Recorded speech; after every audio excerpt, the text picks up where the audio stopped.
من الشیطان الرجیم بسم اللہ الرحمن الرحیم الحمد للہ الذی لا یبلغ مدحته القائلون ولا یحصی نعمه العادون ولا يؤدي حقه المجتهدون الذي لا يدركه بعد الهمم ولا يناله غوص الفتن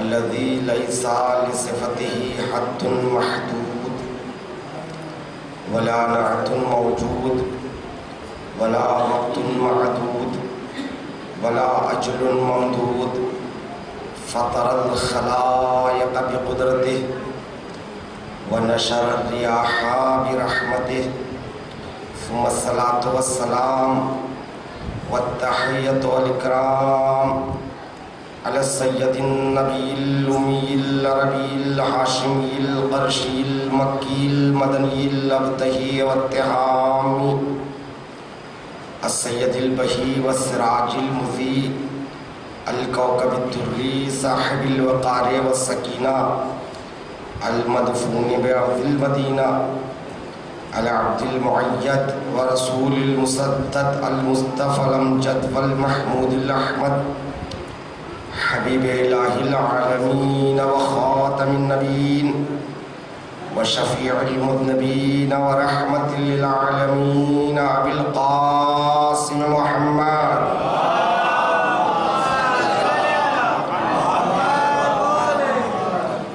الطيبين الطاهرين المعصومين المظلومين المنتخبين الصابرين الشاكرين واللعنة الدائمة على أعدائهم وغاصب حقوقهم ومنكر فضائلهم ومناقبهم ومصائبهم وعصمتهم وولايتهم أجمعين من يوم ظلمهم إلى يوم الدين. أما بعد فقد قال الله تعالى تبارك في كتابه الكريم وهو أصدق القائلين قوله الحق بسم الله الرحمن الرحيم ونريد أن نمن على الذين استضعفوا في الأرض ونجعلهم أئمة ونجعلهم الوارثين.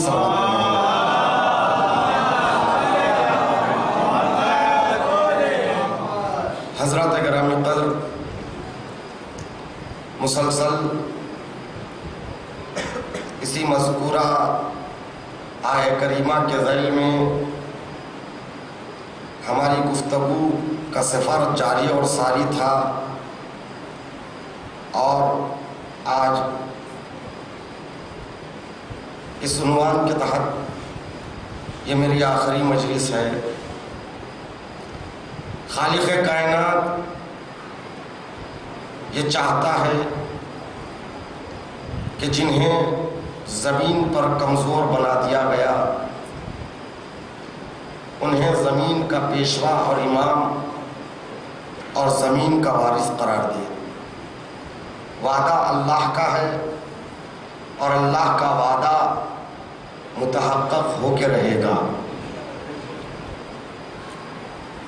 اس آیہ کریمہ کے ذیل میں انتظار اور عدالت کے عنوان کے تحت جن عرائض کو میں نے آپ کے سامنے پیش کیا، یقیناً وہ آپ کے اذہان عالیہ میں محفوظ ہیں. عزیزان محترم، انتظار کا سفر کافی طویل ہے. کہیں ایسا نہ ہو اس طویل سفر میں ہم راہ حقیقت سے بھٹک نہ جائیں. اس کے لیے آمادگی کرنا، تیار رہنا بہت ضروری ہے. حقیقی منتظر کی ذمہ داری یہ ہے کہ سب سے پہلے وہ اپنے کردار کو سنوارے. پھر اس کے بعد اپنے گھر والوں کی طرف متوجہ ہوں، اپنے گھر کا ماحول انتظار کا ماحول بنائیں۔ لہذا بچوں میں یہ جذبہ پیدا کرے، بچپن ہی سے ان کے دل و دماغ میں اس بات کو ڈال دے کہ ایک ہمارا امام پردہ غیب میں ہے، وہ ہمیں دیکھ رہا ہے، ہم اس امام کے ظہور کا انتظار کر رہے ہیں۔ بچوں کے ذہنوں میں اس حقیقت کا ہونا ضروری ہے۔ لہذا علماء فرماتے ہیں کہ جب بچہ صبح کو اٹھے تو بچے کو یہ عادت ڈالے، قبلے کا رخ کرے اور اس کے بعد سر جھکا کر کہے السلام علیکم یا صاحب العصر والزمان۔ امام کو وہ بچہ سلام کرے، مگر عزیزان محترم اس کے لیے ضروری ہے کہ ماں باپ خود اس بات پر عمل کرے، اس پر عمل کرے کہ بستر اسے اٹھے تو قبلہ رو ہو اور امام وقت کو سلام کرے، اور شام میں بستر پہ جاتے ہوئے کھڑے ہو کر امام وقت کو سلام کرے، پھر بستر میں جائے۔ یعنی آغاز امام پر سلام کے ذریعے، انجام روز امام پر سلام کے ذریعے، تو یقیناً دو سلاموں کے درمیان میں یہ جو دن ہمارا گزرے گا بہترین اور بابرکت دن گزرے گا۔ اس لیے کہ جب آپ اور ہم امام کو سلام کرتے ہیں، سلام کا جواب یقیناً امام ہمیں دیتے ہیں۔ سلام کہتے کسے ہیں؟ سلام یعنی سلامتی کی دعا، سلام یعنی سلامتی کی دعا۔ جب ہم امام کو سلام کرتے ہیں تو امام جب وعلیکم السلام کہتے ہیں تو ان کی جانب سے جو سلامتی کی دعا ہمیں ملتی ہے، یہ سلامتی کی دعا ہمارے لیے منزل معراج ہے۔ صلوات پڑھیں محمد والے محمد۔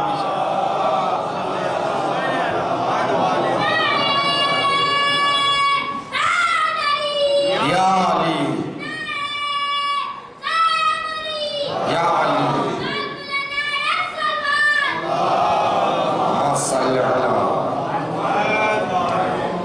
یعنی انتظار کے ماحول میں بچوں کی پرورش ہو، بچوں کے ذہنوں میں یہ بات ہو کہ ہمارا آخری امام پردہ غیب میں ہے، ہم اس کی آمد کا انتظار کر رہے ہیں۔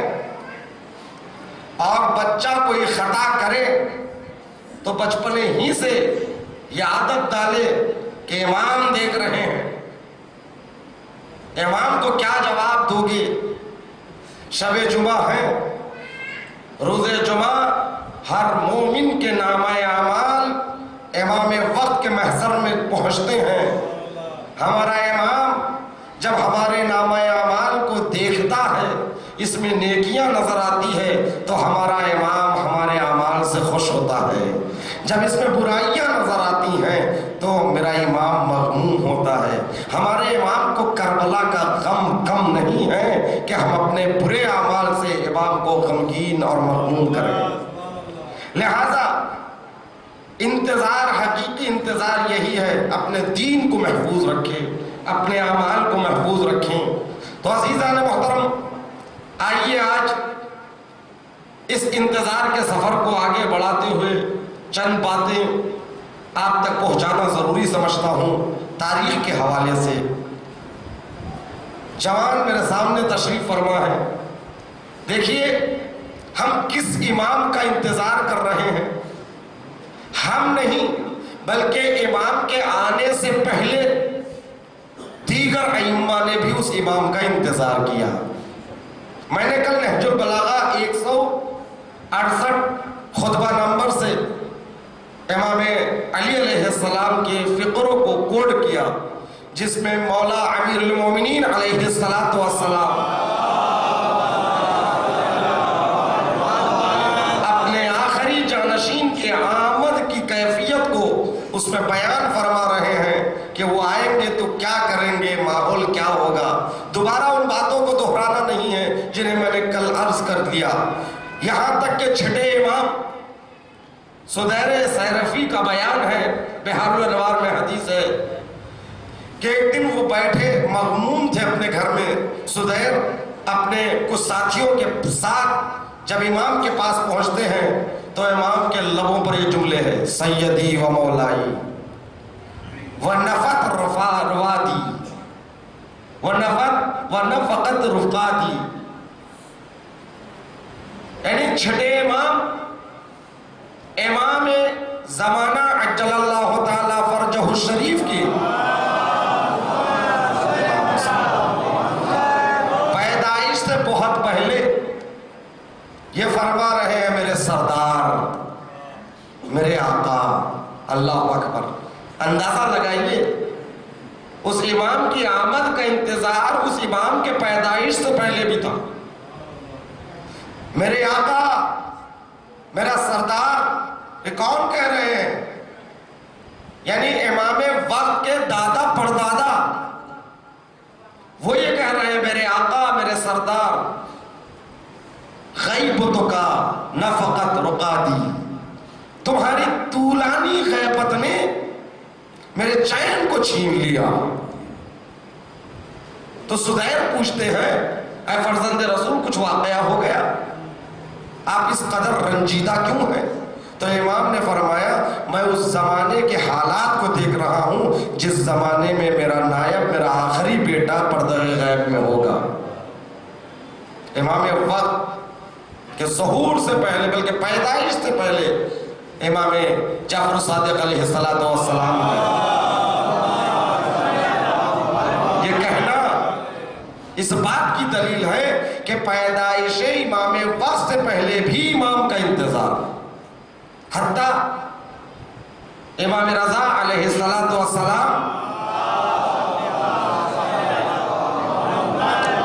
عیون اخبار رضا کی حدیث ہے، جب بھی قیام سے متعلق جو امام کا لقب ہے، قاف الف حمزہ میم، یہ قیام سے متعلق جو حدیث ہے، جو لقب ہے، اس لقب کو جب بھی 8ویں امام اپنے زبان اقدس پر جاری فرماتے تھے تو کھڑے ہو جاتے تھے۔ اسی لیے حکم ہے کہ لیٹے ہوئے بیٹھے ہوئے اس نام کو نہ لینا، کھڑے ہو کر بڑے ادب سے اس نام کو لینا۔ کیوں؟ اس لیے کہ امام فرماتے ہیں، جب بھی میرے فرزند کو اس نام سے، اس لقب سے پکارا جائے گا، وہ فوراً اس کی طرف متوجہ ہوں گے۔ کون ہے دنیا میں جو مجھے میرے قیام کے ذریعے پکار رہا ہے، مجھے میرے قیام کی طرف اشارہ کر رہا ہے؟ اندازہ لگائیے خود امام وقت کس قدر بے چین ہے، کس قدر منتظر ہے۔ وہ تنہا منتظر نہیں بلکہ وہ خود بھی منتظر ہے، کب اللہ کا حکم ہوگا، کب میں اس دنیا میں آؤں۔ تو عزیزان محترم، امام وقت کی پیدائش 255 ہجری میں ہوتی ہے۔ یہاں سے سنیے غور سے، 255 ہجری میں پیدائش ہوتی ہے۔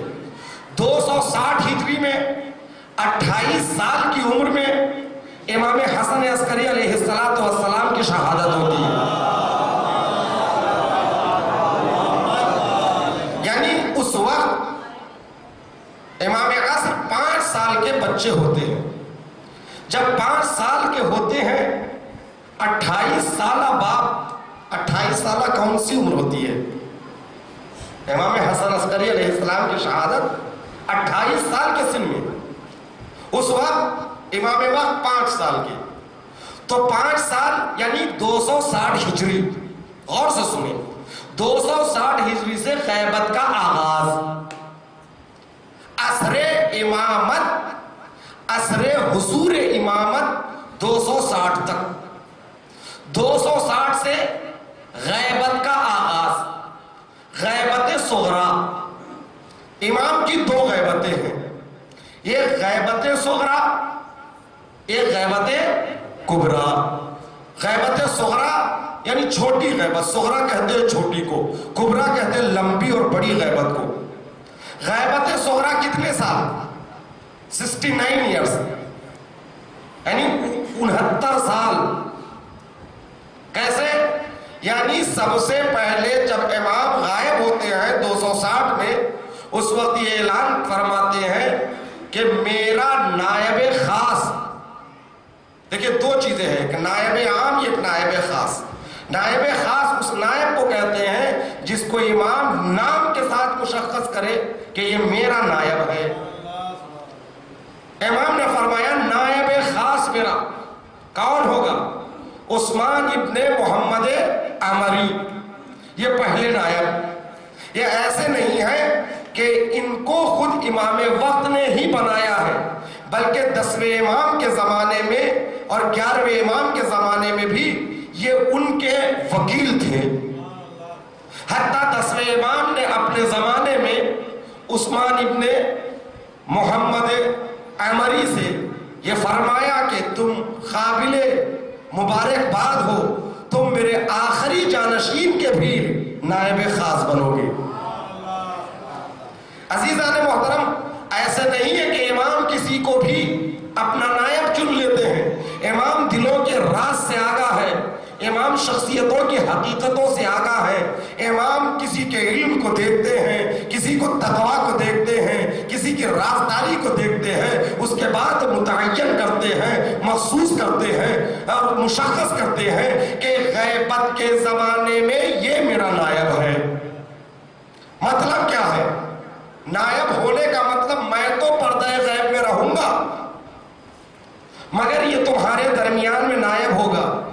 اپنے مسائل اگر تم مجھ سے دریافت کرنا چاہتے ہو، اپنی مشکلات کو مجھ سے دریافت کرنا چاہتے ہو، اگر مال خمس مجھ کو دینا چاہتے ہو، ہدایہ مجھ کو دینا چاہتے ہو، کوئی بات مجھ سے پوچھنا چاہتے ہو، تو تمہیں چاہیے کہ ان سے پوچھیں.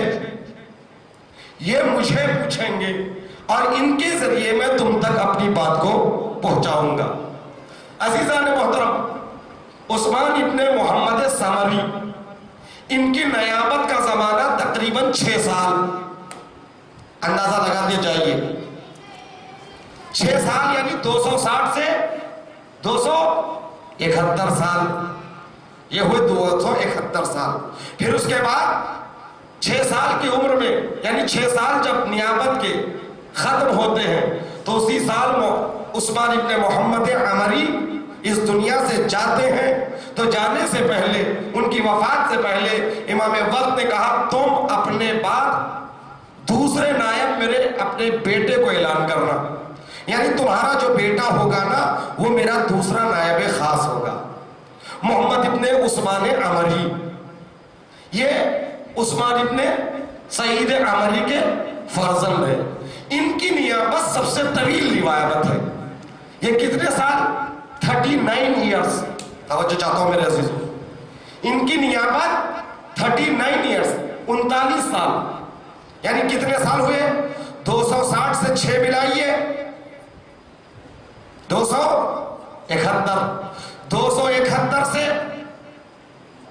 39 ملائیے، توجہ چاہتا ہوں میرے عزیزوں، یعنی کتنے ہوئے؟ 80 90 100، یعنی 300 سال. پھر اس کے بعد آپ آئیے، یہ 39 سال جب ان کی نیابت مکمل ہوتی ہے، دار فانی کو کوچ کرنے والے ہوتے، اس سے پہلے امام زمانہ نے فرمایا تم اپنے بعد میرے تیسرے نائب کے طور پر حسین ابن روح کا اعلان کرنا. حسین ابن روح نوبختی، ان کی مدت امامت 21 سال. توجہ چاہتا ہوں میرے عزیزوں، 21 سال مدت نیابت ہے. اب یہاں پر ایک بات عرض کرتا ہوا چلوں کہ دوسرے نائب کے زمانے میں لوگ یہ سمجھنے لگے تھے ابو سہل نوبختی، جو شیعوں میں سے ایک بہت بڑے عالم تھے، فقیہ تھے اور بڑے متقی اور پرہیزگار تھے.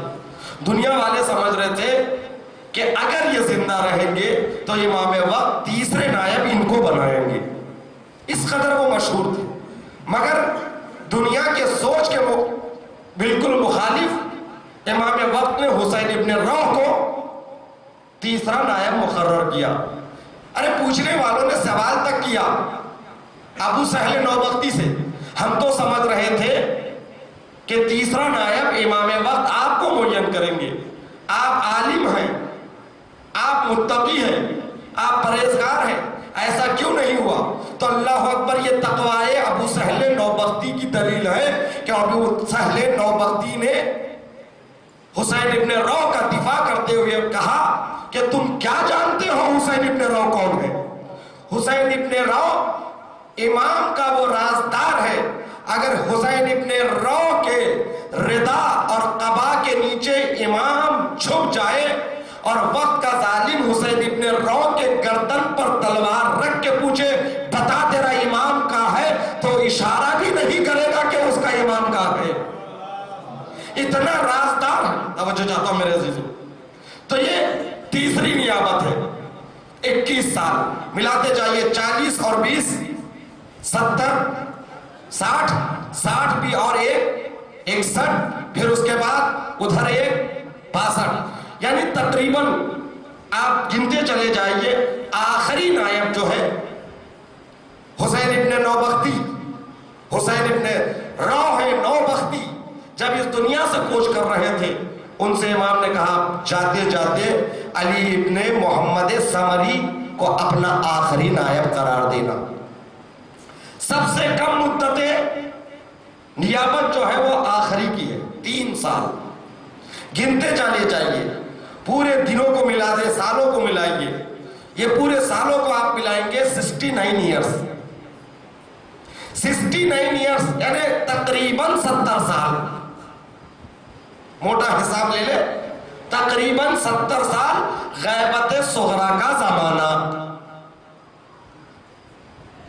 جاتے ہوئے جب آخری وقت تھا علی ابن محمد سمری کا, تو امام وقت ایک فرمایا لَعْطُوثَ بَعْدَ وَفَاتِكَ بِعَهْدٍ, اے علی ابن محمد سمری اپنے بعد اب کسی کو اپنا نائب, میرا نائب نہ بنانا, وصیت نہ کرنا. توجہ چاہتا ہوں میرے عزیزو. میں اس طویل جو سفر آپ کے سامنے مختصر لفظوں میں پیش کیا یہ بتانے کے لیے عصر حضور امامت کتنے سال ہے.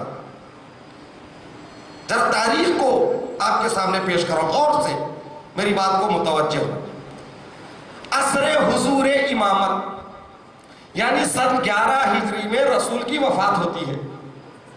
11 ہجری سے امامت کا سلسلہ چلتا ہے, تو 11 ہجری میں 10 سال نکال دیجئے, تو اس کا مطلب 10 سال کم کر دیجئے 260 میں سے, تو 250 سال عصر حضور امام, یہی تو ہے نا. یعنی مولائے کائنات سے لے کر امام حسن عسکری اور امام زمانہ کے 5 سال, یہ پورا ملا لیجئے تو کتنا 250 سال. پھر اس کے بعد ان 250 سال میں عصر غیبت صغرا 70 سال, 250 میں 70 کو ملا لیجئے یعنی 320, یعنی 320 سال عصر امامت اور عصر غیبت. میرا سوال یہ ہے آج کتنے سال ہے؟ 1439 ہجری, ابھی آغاز ہے 1438 ہجری لے لیجئے. 1438 ہجری میں 230 سال 240 سال کو کم کر لیجئے, کتنے بچے؟ 1000 سال سے زیادہ. توجہ چاہتا ہوں, تقریباً 1200 سال. میرا سوال یہ ہے کہ پروردگار عالم نے بشریت کی ہدایت کے لیے 250 سال کے لیے امام کو معین کیا اور 70 سال تک غیبت صغرا میں امام عصر نائب خاص کے ذریعے حکومت کرتے رہے. کیا ممکن ہے جس نے 270 سال کے لیے اتنا خوبصورت انتظام کیا, ارے 1000 سال سے زیادہ کے لیے ایسے ہی امت کو چھوڑ دے گا؟ صلوات پڑھو محمد والے محمد کی شان.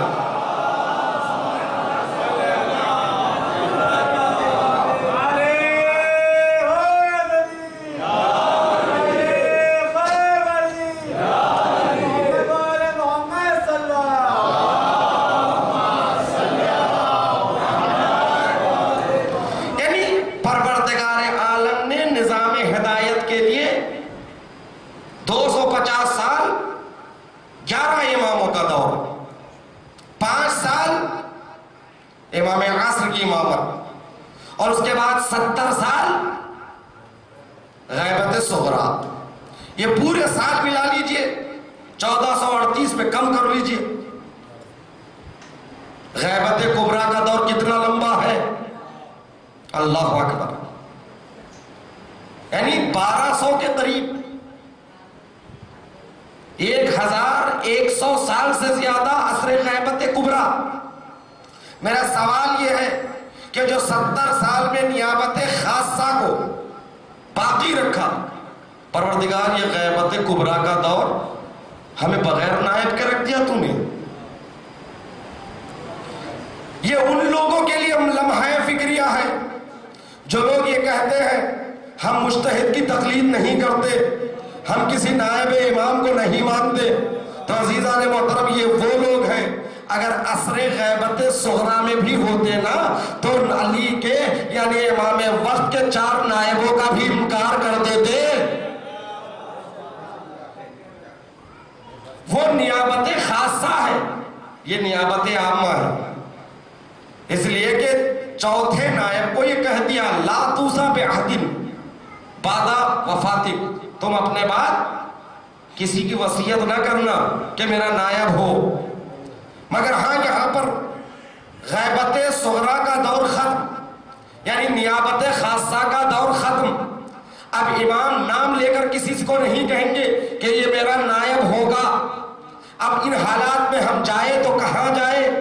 مسئلہ پوچھے تو کس سے پوچھے؟ سوال کرے تو کس سے پوچھے؟ یعقوب ابن ایوب نے سوال کر لیا امام سے، کہا آقا جب ایسا دور ہوگا جہاں آپ کا غیبت کبریٰ کا دور شروع ہوگا تو شیعہ کہاں جائے؟ تو امام نے فرمایا اما الحوادث الواقعہ، جب ایسے واقعے ایسا زمانہ آئے گا تو فیہا اس زمانے میں فرجعوا الی رواة حدیثنا، تو اس دور میں تم ہمارے راویان حدیث کی طرف رجوع کرو. راویان حدیث سے مراد صرف نقل روایت کرنے والے نہیں، راویان حدیث سے مراد جنہیں علم ہو قرآن کا، جنہیں علم ہو تفسیر کا، جنہیں علم ہو حدیث کا، جنہیں علم ہو سیرت رسول اور سیرت ائمہ کا، جو علم دین آل محمد سے جو متزین ہو، جو مزین ہو، انہیں کہتے ہیں راوی حدیث. مولا نے ہمیں طرح نہیں چھوڑا غیبت کبریٰ میں، کہا دیکھو میں نام نہیں بتاؤں گا، غیبت کے زمانے میں یہ میرا نائب ہوگا، یہ میرا نائب ہوگا. ہم اگر کردار بتاؤں گا وہ کیسا ہوگا؟ وہ مخالف نفس ہوگا، مطیع مولا ہوگا، حافظ دین ہوگا. جن میں یہ صفتیں پائی جائے فَلِلْعَيَوَامِ أَن يَقَلِّدُوهُ، جن میں یہ صفتیں پائی جائے تو عوام کو چاہیے کہ اس کی تقلید کرے. صلوات محمد آل محمد کی.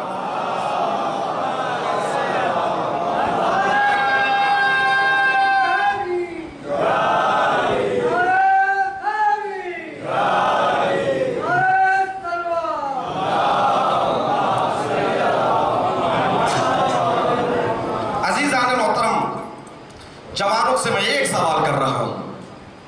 سوال یہ ہے تقلید کی ضرورت کیوں آن پڑی؟ ہر انسان کے ذہن میں یہ سوال ہے. کل میں نے ولایت فقیہ کو آسان لفظوں میں سمجھانے کی کوشش کیا اور اس کے بعد یہ بھی کہا اگر کسی کی سمجھ میں بات نہیں آ رہی ہے تو مجھ سے پوچھ سکتے ہیں. اگر میں چلا بھی جاؤں تو میرا نمبر موجود ہے، کسی سے بھی اور ہمارے مسکین بھائی سے نمبر لے سکتے ہیں اور مجھ سے سوال و جواب کر سکتے ہیں. سوال آج کا یہ اتنا کیوں زور دیا جا رہا ہے تقلید پر؟ تقلید کیوں ضروری ہے؟ کوئی سوال کا جواب دے سکتا ہے؟ ہر جوان کے ذہن پر یقیناً یہ سوال ہے، تقلید کیوں ضروری ہے؟ تقلید کا کرنا کیوں واجب ہے؟ بالکل سیدھے الفاظ میں اس کا جواب دینا چاہتا ہوں. اس لیے تقلید ضروری ہے. ہمیں حکم قرآن یہ ہے کہ بغیر علم کے عمل نہ کرو. توجہ چاہتا ہوں میرے ذہن، بغیر علم کے عمل نہ کرو. اگر بغیر علم کے آپ عمل کریں گے تو آپ سے پوچھا جائے گا یہ جو عمل کر رہے ہیں نا کس نے بتایا تمہیں؟ کیا جواب دیں گے؟ آپ جو نماز پڑھتے ہیں نا، نماز میں 11 واجبات نماز ہے. ان واجبات نماز میں 5 رکن نماز ہے. واجبات نماز اور رکن نماز میں فرق یہ ہے کہ واجبات نماز اگر بھولے سے انسان سے چھٹ جائے، مصلی سے چھٹ جائے، نماز گزار سے چھٹ جائے تو نماز باطل نہیں. ارکان نماز وہ ہے اگر بھولے سے بھی چھٹ جائے تو نماز باطل ہے. اور بھی مسائل ہیں نماز میں، جیسے صبح، مغرب، عشاء، ان کی 2 رکعتوں میں آپ جہر کے ساتھ پڑھے، آواز کے ساتھ پڑھے. ظہرین میں آپ آہستہ پڑھے، صرف بسم اللہ بلند آواز سے پڑھے. یہ شرائط تمام نماز کے ہیں، روزے کے ہیں، حج کے ہیں. حج ایسا کرنا چاہیے، زکوٰۃ ایسے دینا چاہیے، روزہ ان چیزوں سے باطل ہو جاتا ہے. یہ چیزیں آپ نے کہاں سے سیکھی ہے؟ کس نے بتایا؟ اچھا، یہ نکاحیں جو ہوتی ہے، یہ نکاحوں میں یہ لفظ استعمال کرنا ضروری ہے. ایسا استعمال نہیں کریں گے تو نکاح باطل، نکاح باطل تو نسل حرام. توجہ چاہتا ہوں میرے عزیزوں، یہ مسائل آپ کو کس نے بتائے ہیں؟ یہ نماز پڑھنے کا طریقہ کس نے سکھایا؟ کہا بابا سے دیکھا، میں نے ابا کو دیکھ کر، دادا کو دیکھ کر، چچا کو دیکھ کر میں نے سلیقہ نماز کا سیکھا. کہوں گا چچا کہاں سے پڑھے؟ توجہ چاہتا ہوں میرے، چچا کہاں سے سیکھ کر آئے؟ اچھا، وہ غیر مسلم کہے گا میں پوجا کرتا ہوں اس لیے کہ میں نے باپ کو دیکھا پوجا کرتے ہوئے، میں نے دادا کو دیکھا پوجا کرتے ہوئے. تو عزیزان مطلب اس میں اور ہم میں فرق کیا رہ گیا؟ یعنی میں عمل کر رہا ہوں اپنے باپ کو دیکھ کر، وہ عمل کر رہا ہے اپنے باپ کو دیکھ کر. پروردگار تو عادل ہے، عدالت کی تو حکومت قائم ہونے جا رہی ہے نا، انتظار اور عدالت کا رشتہ ہے. تو عدل الہی کہاں ہے کہ میں اپنے باپ کو دیکھ کر نماز پڑھوں تو میں جنتی، وہ اپنے باپ کو دیکھ کر پوجا کرے تو وہ خیر جنتی اور جہنمی. توجہ چاہتا ہوں میرے عزیزوں. تو پھر کیا ہے؟ پھر کیسے؟ کا علم حاصل کرو. کسی کے دیکھ کے آپ نہیں کر سکتے عمل. باپ کو پڑھتے ہوئے نماز دیکھا تو ان سے پوچھ لیا، دادا کو پڑھتے ہوئے دیکھا تو ان سے پوچھ لیا. مجھ جیسے ایک ان پڑھ، کم پڑھا لکھا، بہت محدود علم، مجھ سے پوچھ کر آپ نے نماز پڑھنا شروع کر دیا. یا کسی بھی تھوڑی سے معلومات رکھنے والے سے پوچھا، اس پر عمل کرنا شروع کر دیا.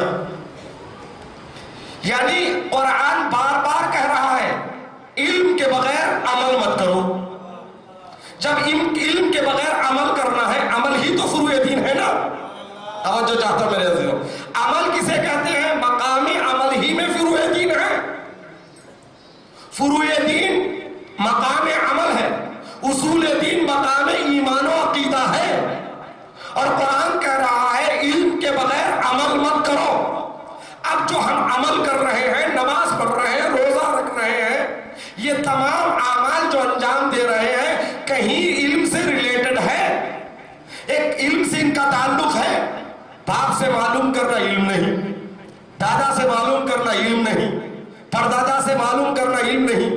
اس لیے کہ آپ کا علم امام تک پہنچنا ضروری ہے. آپ کو یہ یقین ہونا ہے جیسی میں نماز پڑھ رہا ہوں امام نے ایسے ہی پڑھنے کے لیے کہا. یہ کہاں سے معلوم کریں گے؟ روایتوں اور حدیثوں کی کتابوں کو دیکھنا پڑے گا. کیا ہم میں اور آپ میں اتنی صلاحیت ہے کہ عربی پڑھ سکے؟ اور عربی پڑھنے کے بعد امام نے ایک مقام پر کہا یہ کرو. یہ کرو سے مراد واجب ہے کہ مستحب ہے؟ اس لیے کہ امام مستحب کام کے لیے بھی کہیں گے کرو، واجب کے لیے بھی ہے کرو. یہ کام مت کرو. امام نے مثال کے طور پہ یہ کہا بیٹھ کر رات میں پانی مت پیو. امام نے فرمایا شراب مت پیو. مثال دے رہا ہوں، لفظ میری ہے، ایک مثال کے ذریعے بات واضح کر رہا ہوں. تو یہ آپ کو کہاں سے پتا چلا کہ اس میں مکروہ کون سا ہے، حرام